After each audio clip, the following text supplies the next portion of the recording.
Informasi lainnya pemirsa, Wakil Gubernur Sulut Stephen Kando meminta masyarakat Sulawesi Utara mewaspadai modus perdagangan orang di wilayah Asia Tenggara. Hal ini disampaikan melihat telah adanya sejumlah korban yang ada.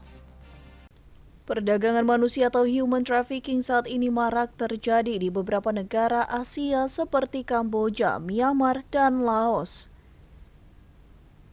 Modus operasi para pelaku kasus tindak pidana perdagangan orang atau TPPO ini adanya iming-iming dengan memfasilitasi semua biaya keberangkatan dan mendapatkan gaji yang berjumlah besar. Umumnya mereka dipekerjakan di sektor judi online dan scamming sehingga upaya pencegahan, penindakan, dan perlindungan terhadap warga negara Indonesia termasuk Sulut harus dilaksanakan oleh setiap lini sektor. Wakil Gubernur Sulut Stephen Kando mengatakan warga diminta waspada karena sudah ada 1 orang meninggal dunia akibat kasus TPPO.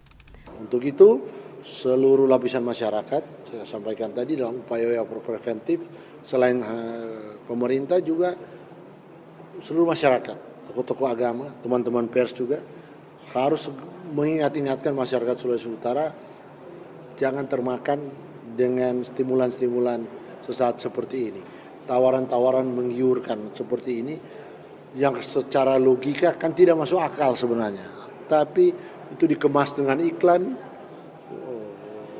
dengan iming-iming yang ternyata manusia juga semua boleh terpengaruh.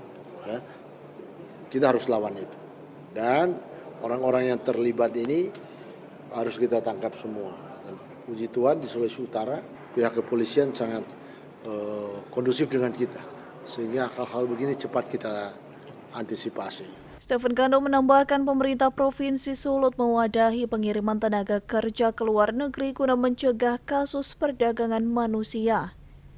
Pengiriman tenaga kerja oleh Pemprov Sulut ditargetkan sebanyak 2.000 orang selama 1 tahun. Hizka Warkiran melaporkan untuk Kawan WA TV.